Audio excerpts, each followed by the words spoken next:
Hello, and thank you for joining us for our webinar today, Understanding Marketing Maturity. My name is Erin Hannaford. I'll be moderating today's session.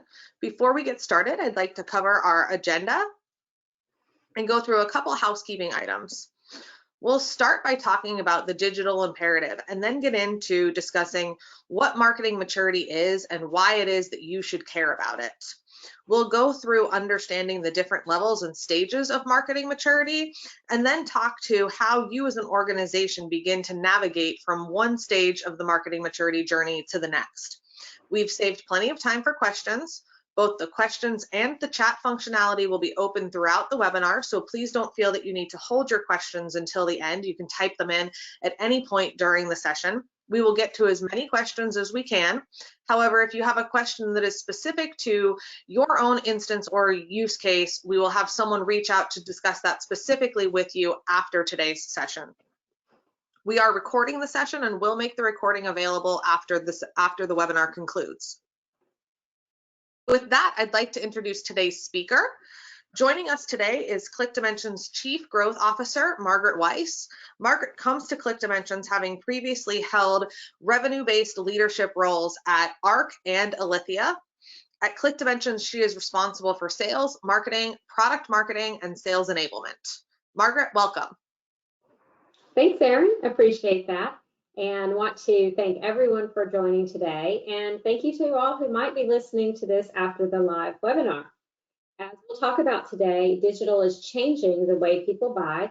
And a perfect example is that many of you listening to this after the live webinar probably registered for the broadcast with the sole intent to get the recording and listen to it later on when it's convenient for you.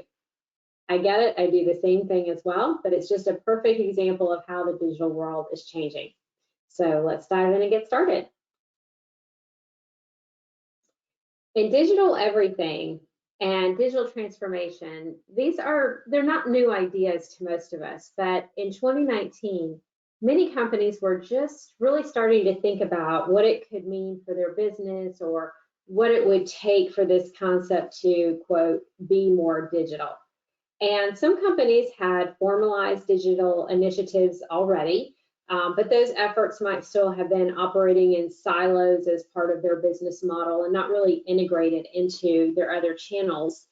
And then a few companies were already seeing benefits from some of their early digital investments. But regardless, 2020 was the year that everyone stepped on the gas to accelerate their digital approach to business. For marketers, this meant new ways to find leads, capture, and nurture attention of prospects. And for sellers, this meant finding new ways to convert opportunities and create relationships without the benefit of face-to-face or the benefit of that handshake, thank you. This really has been a once-in-a-generation change for us. And I think as we think about all the things that have changed and how this has affected business, I think one of the most challenging pieces of all of this is around that component of capturing and nurturing the attention of an audience that has ever-increasing attention deficit. We don't have the benefit of being face-to-face to kind of grab their attention or initiate some of that first-time contact and creating lead generations. And then what's really changed about this is it wasn't a temporary moment in time that we lost that. We really kind of lost that forever. And in a world even where we can meet face-to-face, it doesn't mean that prospects really want to. People want to interact differently today. And as we think about this generational shift, I'll think back a few generations, and correspondence was written. It was over letters, and that took time and communication, but that was the best way that we had to communicate, say, our grandparents. I think about my parents and how they kept in touch with people and their networks, and if they wanted to learn about something, they picked up the phone and they called the people that they knew. But our generation and now where we are at this moment in time is we use messaging and social tools like LinkedIn to correspond.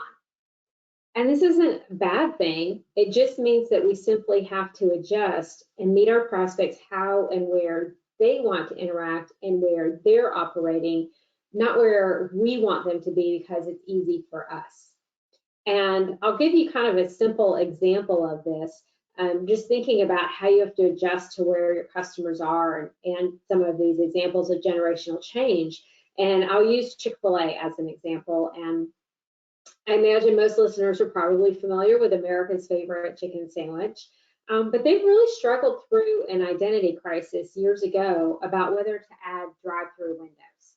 And Chick-fil-A is known for their personalized service, for always saying my pleasure when serving you. And they struggled with this, how can we provide this personalized, friendly service when people don't even get out of their cars? Of course, drive-throughs are incredibly successful for them. And then they went through this again when developing their app. And if you haven't been on their app before, it's incredibly on point in its brand tone and brand consistency, its ease of use, truly trying to create a pleasurable experience of interacting with their brand. But that was a struggle. They said, how can we provide this friendly, personalized service when we're not even talking to them or not even making eye contact? But they've done that with each of these stages of change. And what Chick-fil-A has mastered, in addition to their delicious chicken sandwiches, is providing those interactions in the channels where their buyers are and want to be. And managing all those channels are a challenge. And it's especially a challenge for small and mid-sized businesses who are competing with global enterprises, as well as indirect competitors who are setting a high bar of convenience, personalization, and experience. The reality today is that B2C experiences are setting B2B expectations. We are all having our expectations reset on a regular basis by our consumer experiences. Think about it for a second. If I can watch the progress of my $20 pizza order on my phone, doesn't it make sense that I would want to know the progress of my $20,000 business order? Doesn't it make sense that I would expect my vendors to know what I order and at what frequency? I would expect them to know I'm a new customer or a longtime loyal customer, and to be treated accordingly. It's not enough anymore just to have this information about your customer, and maybe even internally you have them segmented or tagged in certain ways. You have to be able to demonstrate that back to them in your communications so that they understand that you know them and that you're tailoring those interactions and communications based on their preferences and needs. When we talk about these different concepts, where they converge, digital maturity, personalization, meeting your prospects along their buying journey, where all these converge is what we think of when we talk about marketing maturity. And if we use the example of thinking about, it's really rooted in how you deliver buying experiences. Are you controlling the experience and it's centered around just episodic purchases? Or are you offering a buyer-centric and a relationship-oriented journey? So let's use this example of buying a car as a universal journey example of evolving marketing maturity. When you went to go buy a car years ago, you would look around you and see other cars on the road. You would go to the local dealership that was in your town, and you could choose from the cars that were available on the lot. You could walk around and look at a sticker on the window, but pretty much you were at the mercy of the car salesperson that walked out of the office and came over to help you.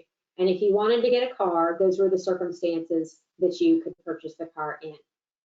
Now let's fast forward just a little bit to where that print collateral that you would pick up at a car dealership became available on the website, and this concept of brochureware in the earlier days of websites.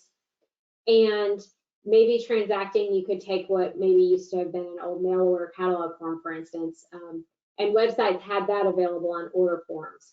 So when you were going through the car purchase, process, you could do a little bit more research, learn a little bit more about the car, but then from there, you really did just have to go back to the lot and check inventory, speak with the salesperson again, negotiate the pricing. Fast forward one more step from there, and this is probably the more common experience now around car buying, is that you can really do a lot of research online. Not just about the car, but you can go read peer reviews on third-party sites. You can read safety information and research. You can online chat with a dealership. You can research what you want to pay for that car. You can do the negotiations online. You're getting personalized email interactions maybe around what you've indicated interest in. That might be one-to-many, where a dealership is saying, hey, you were interested in SUVs and here's some information. Or it might be a one-to-one where a salesperson that you interacted with is giving you an email to let you know that a specific car that you're interested in is now available to you. So you're able to do so much more of that buyer journey and your terms on your timing and your convenience. And then, but you're still going to finalize that transaction in person with that car salesperson. So it's close, but it's not all the way there. And then fast forward a little bit to the more, still somewhat becoming more mainstream of the digital car buy, which is where you do all of that prior research and negotiation online. But now with services like a Carvana as an example, you can complete that entire transaction online. You can choose your delivery options. You could even choose to subscribe to a car service where they deliver that car to you, your choice, changing your car out every 30 days. People, that's the kind of experience that develops a brand advocate. People love that concept of, I'm fully in control of this and how I want to use that car, how I want to optimize this entire experience around having a car in this kind of consumption concept. So as we think about that, we can use that as an example of going from this episodic purchase that you as a vendor control everything around that to something that is really aligned to the buyer-centric and creating a relationship through that experience. So you might still be wondering, does this really matter to me, and what's important about this? 43% of consumers will keep interacting digitally. So again, think about that B2C experience setting B2B expectations. Do you like placing a grocery order digitally when it suits you? Is it time-saving and convenient to have a non-urgent doctor visit virtually? Yes, of course. So taking that into the B2B world, 80% of B2B sales interactions will be digital by 2025. So let's talk about how ready are you to meet that 2025 challenge. We've broken this down into 4 stages of marketing maturity: emerging, aligned, unified, and optimized. And you might be looking at this and already thinking, oh no, I'm sure I'm only at emerging and I've got so far to go. But trust me, you are not alone in that. And the good news is that the tools to help you progress are becoming much more accessible to small and mid-sized companies, both in cost and ease of use. So where we see the majority of companies really are today is between that emerging and aligned, trying to achieve unified with a segment at optimized. But a lot are still in the earlier stages of this marketing maturity. So again, you're definitely not alone. Thinking about an emerging phase, and what does this mean? Emerging companies on the marketing maturity curve are those that are leveraging email and social communications, but not necessarily in an integrated or coordinated manner. So might be importing and exporting lists in and out of CRM, in and out of an email marketing tool. And emails are generally kind of one send blast at a time.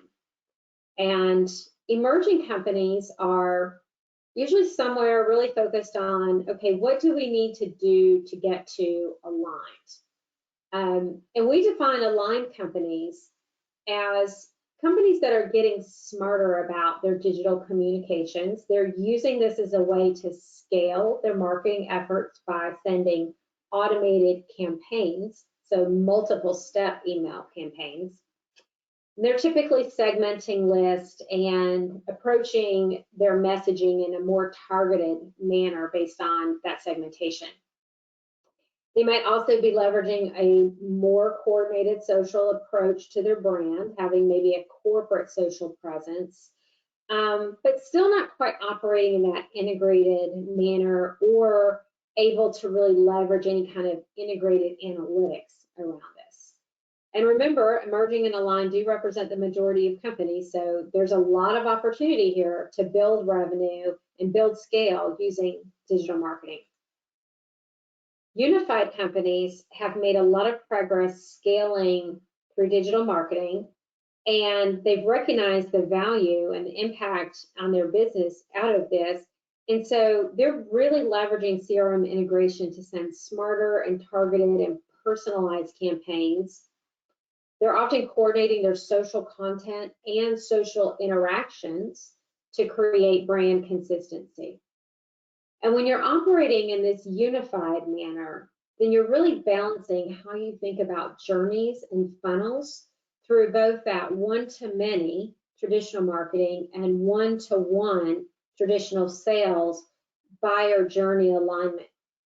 And one of the biggest challenges in addressing the buyer journey now is that it's not this linear straight path that goes from this one-to-many marketing interaction, and then there's a handoff over to sales, and now it's one-to-one interactions. It's kind of a messy path now when we think about it, where that buyer journey looks like someone reaches out to your website, maybe has some contact, then they go off and they're doing their research on these other third-party sites or asking for their peers what they've done around certain projects or investments, and then they come back and they have a little more interaction, and then they go off and they validate more on their own, or they want to self-educate. And so it's really hard to manage those data points that are required to support the unified interactions and reporting throughout that. And as we talk about those data points, I'll drop a hint here that next quarter, we're going to be focusing our webinar around data and the importance of having good data and how that makes a difference in creating those experiences and progressing on the maturity scale. So the next stage, the aspirational stage for most companies, is to achieve this level of digital experience where your communications are aligned and personalized to your prospect and customer buying journey, and you have analytics that are applied to each step so you have full revenue funnel attribution. The companies that are achieving this level have achieved true competitive differentiation based on their customer experience, and in addition to their revenue growth, they're generating brand loyalty as well. As you're moving through this marketing maturity, it can seem like a lot. And you can be thinking, how long is it going to take for us to be able to show results? And as always, we advocate a crawl, walk, run approach. Most companies have their patterns of how they modernize around new process and adoption of technology. And if you are in this emerging stage now, you might also have been slow to adopt CRM. And in many cases, the pace of adoption of technology, of maturity around marketing is often industry driven. But the important message I want to say is it doesn't matter as much about where you are specifically on this curve right now, is that you're making the investments to move in the direction of these personalized and convenient interactions. And part of the value of the framework is that you're creating internal alignment and dialogue for your goals. So we hear from companies all the time that they want to go straight to optimize, but it's important to slow down and understand the steps in between, such as data hygiene, understanding your buyer journey, and creating some governance around content and process All those steps are required to be successful. So there's not a shortcut all the way to optimize. Now, as you talk about moving through that and getting to how do you move from stage to stage, we'll talk for a second here about, we'll start with emerging to aligned. And this stage can really surface up some of the fundamental blockers to maturity, but can still deliver some quick wins. So an example of a couple of ways that you can get quick wins early in this process are start with a targeted multi-touch campaign to a smaller segmented list. So one that maybe is around a specific product line or service, maybe one that is specific to a customer tenure, like welcoming a new customer, onboarding a new customer is a good example. And doing some things like having it come from their local contact or assigned person versus a marketing or corporate alias. Another example that often can help you deliver some quick wins in this process is running campaigns into old, lost, or dormant opportunities, and that can often surface up some re-engagement and some wins in the process. So just running a few of these can help you identify the work that you might still need to do, again, like for instance, specifically around data cleanup. So data is the foundation to progress on this maturity curve, and recognize that in these first couple of stages, you may have to take a little additional time to address some of these issues that arise. So plan for some time and resources to invest in data cleanup, standardization, and record ownership. But try not to get locked down in that analysis paralysis. So find a few smaller lists to get started with. Now, moving up to align means you have addressed a lot of these data fundamentals, and now the focus is around the strategy, the process, the workflows, and really identifying the targets that the segments that you want to target. So doing that and saying, what are the communications that we want to have? What is our follow-up process around this? What are our routing workflows that we want to have in place around this, so we can really start to make this a more automated process. Now, continuing up the curve to unify, this focuses more on the tech, and it often includes a migration to a new tool that is integrated with CRM. And therefore, it gives you a better customer view and better analytics. Now, the challenges here can be around the migration to new tools or integrating tools into what you have. And so that often includes migration of lists, templates, and workflows. So take this opportunity while you're approaching the migration and only migrate what is really working the best, and then take the time to revamp other content and messaging to make sure that your tone of voice is prospect friendly and compelling. So start by taking one campaign, one segment, or one product line and model it out in the new solution. And make sure that you know the analytics that you want to capture as part of that process. And another tip is to allow some contract overlap between your old and your new solutions, so that you are allowing some time for that migration to take through. And I would remind you that at ClickDimensions, if you're doing that with our solutions, we do have some services to help you through that migration.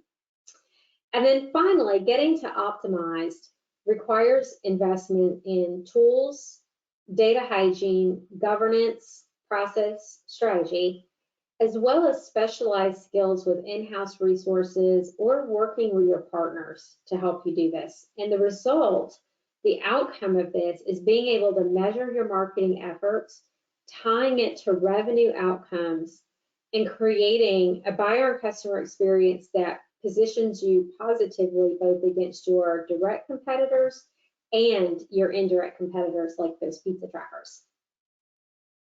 So finally, bringing all this together, the power of the marketing maturity grows as you invest in it, and the returns are exponential over time. And it's important to recognize there are not clear gates between each stage as you go through this maturity. efforts. You'll make progress in different areas at different speeds, and it's much better to think about it as continuous improvement where you're getting a little better each day, each month, and each quarter. So as you go through this, keep evaluating where you are, your priorities, evaluating what's working and what's not working. And remember to always be thinking about this through the lens of that buyer-centric and customer-centric experience. Now, you might be thinking, how do I figure out where I am on this? Some of that, resonates, some of it maybe doesn't. So where do I figure out where I land on this? And I would like to direct you to our landing page that we have around marketing maturity assessment, where you can find the URL on the bottom, as well as the follow-up to this webinar that you'll get an email. And we'll share more information about marketing maturity. And we have a quick survey of 5 questions that you can go through and answer. And then we will share back to you your personalized marketing maturity assessment. And of course, you can always reach out to our team directly as well, and we would love to continue the conversation and help you out. Erin, thank you. Thanks for allowing me to speak today. Great, thank you. We do have a couple questions that have come in, and we have some time for additional questions, so I'll encourage anyone that hasn't already typed in a question to please do so if you have one. So Margaret, I'll throw a couple questions out your way that have already come in. First question is, when talking about marketing maturity within an organization, who should be involved in that conversation? Who should be concerned with marketing maturity? Well, everyone should be concerned with it, but of course, everybody's busy in an organization. So who should really be active in this conversation as an active stakeholder? I would think about it as, if you think about that buyer journey, that revenue funnel, who has responsibility for the major stages along the way? So typically it's somebody in marketing that's got responsible for some of that top of the funnel lead generation. So that's an important stakeholder. There's often somebody that is on the sales, responsible for sales and bookings or billings, so or orders. So that person is typically an important stakeholder. And then there's responsibility for repeat sales or retention and expansion, and that's an important stakeholder. So in a smaller organization, that might be 1 or 2 people, and in a larger organization, that might be somewhere between 5 and 8 people. Great. Another question that has come in is, how do organizations get started with marketing maturity? That is another great question. Something that I like to offer up as is, it's also a good call to action to think about what we've heard about today, is to put yourself in the shoes of a prospect and think about, go to your website and how would someone first reach out to interact with you? Is the contact form easy to use? Is there an automated follow-up? Is there content that can be downloaded to get more educated about? When someone does follow up with you, or if you sign up for a newsletter, how does that come across? Is it personalized to you in any way? And those can often, going through that process and just, again, putting that lens of a prospect or a buyer on, can usually identify where there are some quick wins. And it's a good start to mapping out that journey, and then starting to identify, line that journey up to that revenue funnel, and start to identify who some of those key stakeholders are along the process. Margaret, you hinted that in the coming months, we're going to be talking a little bit about data, and someone was paying attention and asked if you can share a little bit more about what we're going to be sharing. Yes, data is not always a popular topic. A lot of people have some trauma stories around data inside their organizations. So where it's something that we don't always want to give a lot of attention to, we really have to. As I talked about in the marketing maturity curve, it is a fundamental to being able to advance your marketing maturity. And a lot of organizations, they've grown over time, they've acquired lists, they've maybe merged or acquired with other companies and have customer bases that have merged in. And it's really important to think about your data in a couple of ways. One is who you currently have in your database around targets and customers.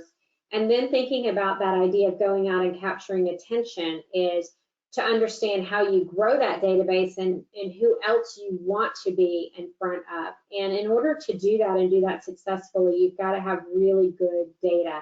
Otherwise, you're putting a lot of effort in and it's just not landing on the other side of that email. So we're going to talk about how you get to a point of having good data. What does that data hygiene look like?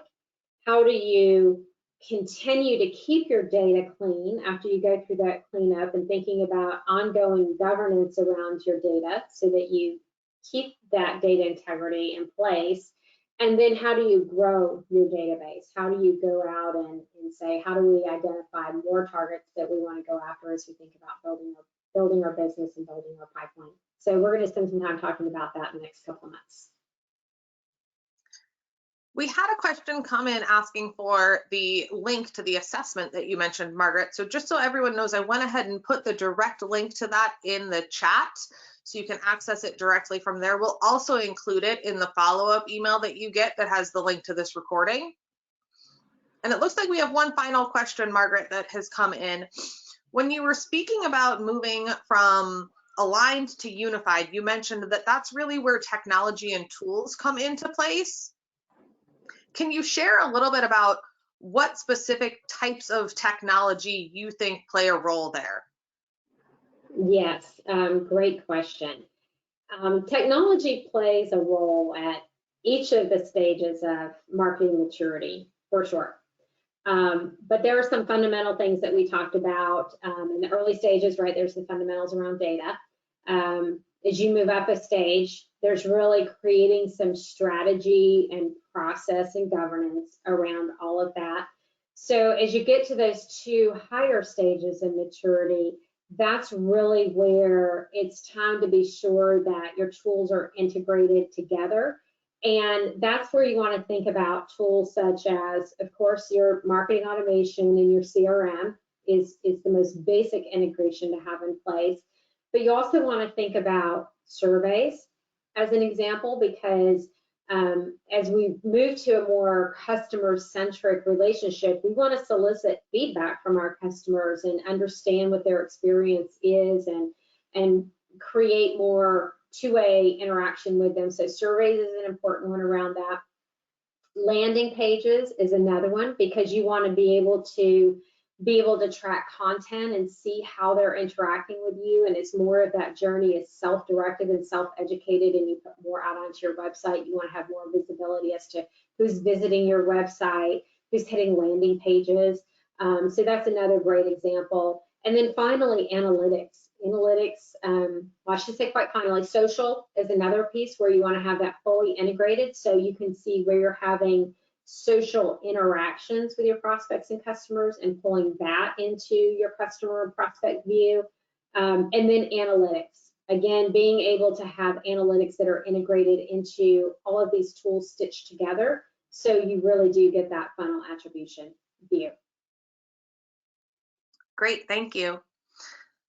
And for those of you that joined us today, thank you. For those that are watching this as a recording later on, please don't hesitate to reach out with questions. We are always happy to engage and answer questions. On behalf of everyone at ClickDimensions, thank you for joining us today, and we hope to see you on a future webinar.